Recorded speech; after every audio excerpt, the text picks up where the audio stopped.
Good afternoon, everyone. I hope you are all doing well today. Thank you for attending today's professional meeting.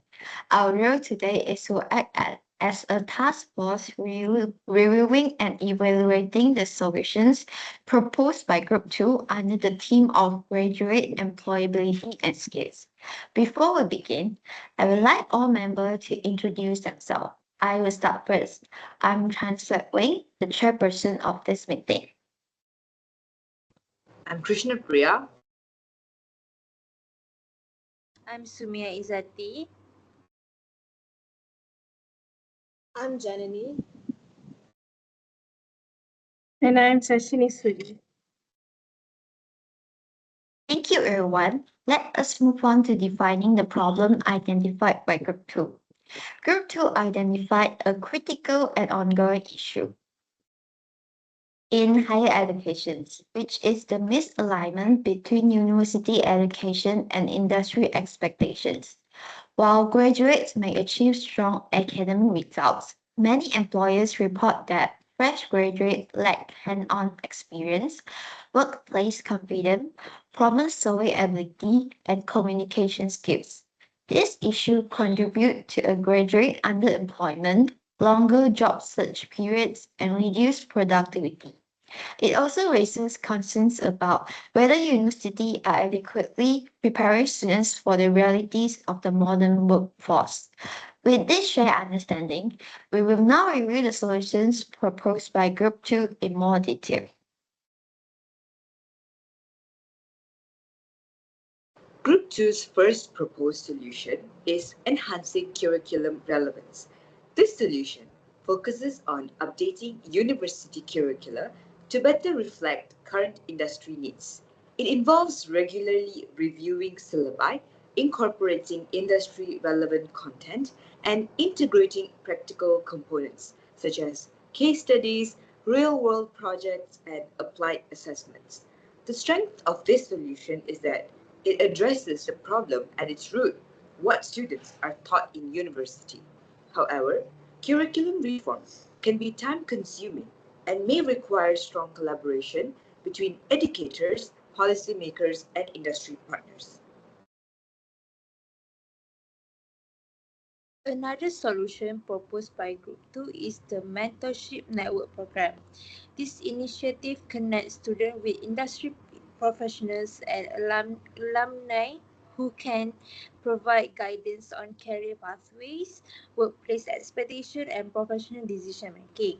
The key advantage of this solution is its low cost and flexibility. However, its success depends heavily on the mentor availability, commitment, and sustained student engagement.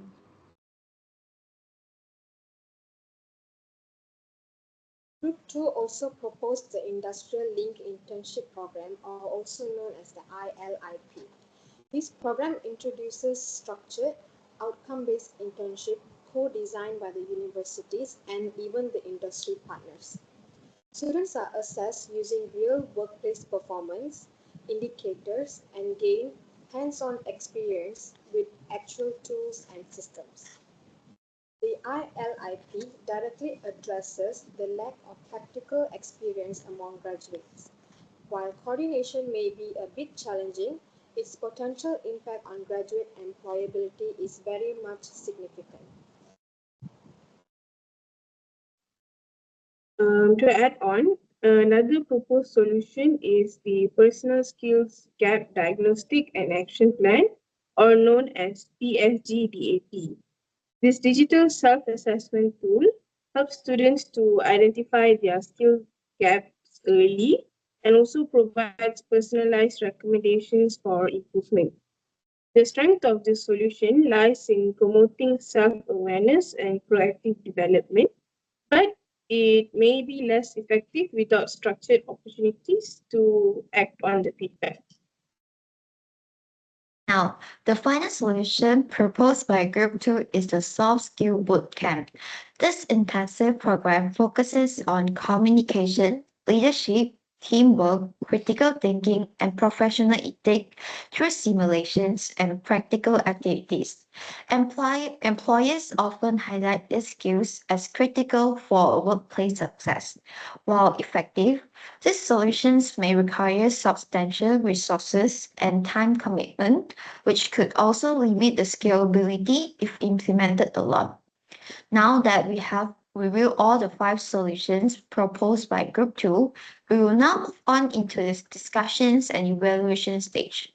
For these sections, I suggest we all can evaluate the solutions based on three main criteria, which is the feasibility, effectiveness, and long-term impact. Let us begin with the solutions on enhancing curriculum relevance. Whoever wants to start can feel free to start. In my opinion, enhancing curriculum relevance is extremely important because it addresses the problem at its root.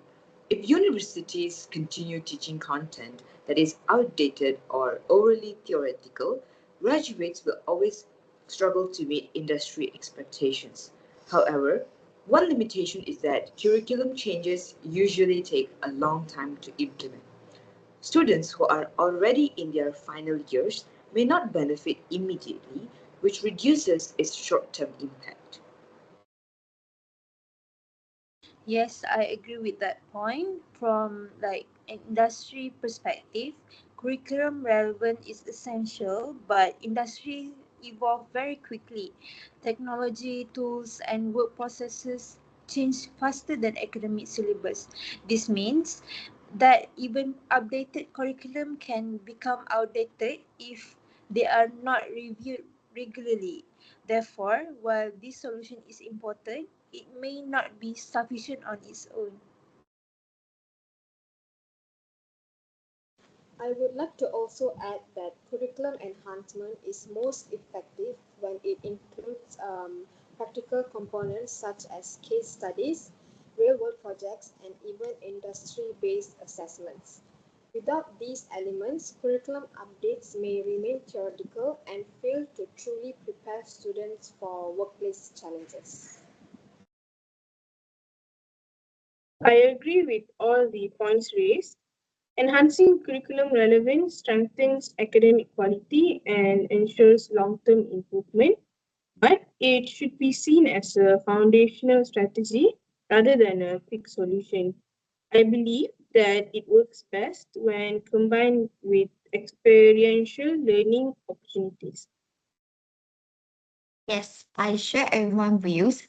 Enhancing curriculum relevance is necessary to ensure a long-term alignment between education and industry, but due to the time required for the implementations, it should be function as a supporting long-term solution rather than a main intervention. Now, let us move on to the mentorship network program. How do you all think? The mentorship program is valuable because it exposes students to real workplace experiences through professionals and alumni. This helps students understand career pathways, workplace expectations, and professional behavior. However, one concern is consistency. If mentors are not actively engaged or available, students may not receive equal benefits. Yes, I agree with that. From a feasibility standpoint, mentorship programs are relatively easy to implement and low cost, especially if university already have strong alumni networks. That said, mentorship focuses more on the guidance rather than direct skill development, which limits its impact if used alone.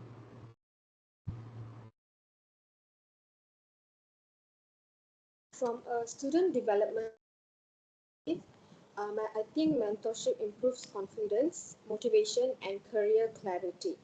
Students can even ask questions they may not feel comfortable asking the lecturers physically. However, mentorship does not replace hands-on training. Students still need practical exposure to apply what they have learned. I agree with that point. And I would also like to add that mentorship programs are most effective when they are structured, with clear objectives and also regular interactions. Without structure, the program may lose momentum over time. Yes, I agree with all the point raised. Mentorship is highly beneficial for guidance and professional exposure, but it works best as a complementary initiative supporting more hands-on solutions. Next, let us discuss on the Industrial Link Internship Program, which is the ILIP. ILIP is, in my view, one of the strongest solutions because it provides students with real workplace experience before graduation. This allows students to develop practical skills, understand work culture, and build professional confidence. Graduates who complete structured internships are usually more job ready compared to those without such exposure. From an industry perspective, ILIP is extremely valuable. Employers benefit from graduates who already understand basic work processes and require less training. Although coordination between universities and industry partners may be challenging, the long-term benefit outweighs these difficulties. I very much agree with that point. I also do think that ILIP aligns academic learning with real job requirements. Students are assessed based on workplace performance, which makes the learning experience way more meaningful. This also helps universities understand industry expectations way more clearly. Personally, the only challenge I foresee is ensuring enough internship placements for all students.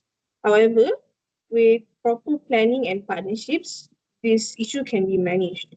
Overall, ILIP offers the most direct solution to the employability gap. Yes, I strongly agree with everyone. Despite the logistical challenges, ILIP still provide immediate, practical, and measurable impact, so this making it the most effective solutions among those proposed. Now let us now evaluate the personal skill gap diagnostic and action plan. For me, PSGDAP is useful because it helps students identify their strengths and weaknesses early in their academic journey. This encourages self reflection and personal responsibility. However, awareness alone does not guarantee improvement unless students are given opportunities to act on the feedback. Yes, I agree with that. PSGDAP is a good diagnostic tool, but it must be paired with training programs, internships, or workshops to be effective. Without following up actions, students may not know how to improve their identified gaps. As from a long-term perspective, I think that PSGDAP allows students to track their development over time. This helps students become more intentional about skill building throughout their whole entire degree. However, it works best when integrated into structured student development programs. I agree with all the previous points raised. PSGDAP is valuable for monitoring progress, but it should not be treated as a standalone solution. Yes, I support what you all have said, and I see PSGDAP as a supporting tool that enhances other initiatives by helping students understand where they need improvement. Now, finally, can let us discuss the soft skill bootcamp. The bootcamp is effective in developing communication, teamwork, and leadership skills, which are highly valued by employers. However, students may find it difficult to apply these skills without real workplace experience. Yes, from a feasibility perspective, soft skill boot camps require trained facilitators, time, and resources, which may limit the scalability.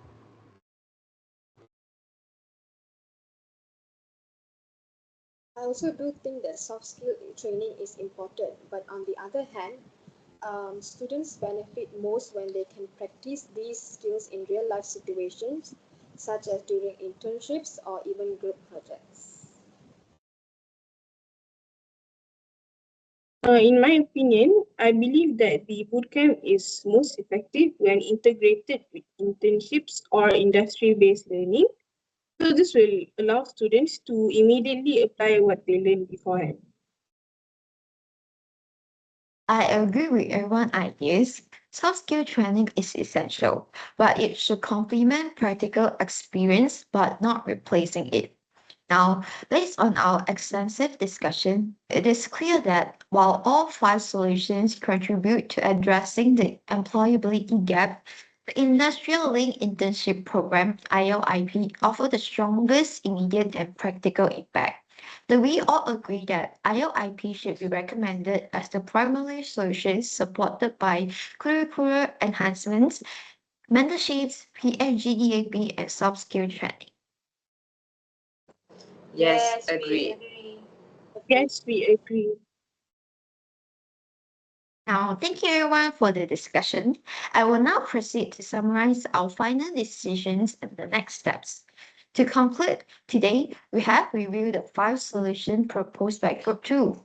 Throughout our discussions, we reviewed and evaluated the five solutions proposed by Group 2, namely enhancing curriculum and relevance, the mentorship network program, the industrial link internship program, the personal skill gap diagnostic and action plan, and lastly, the soft skill bootcamp.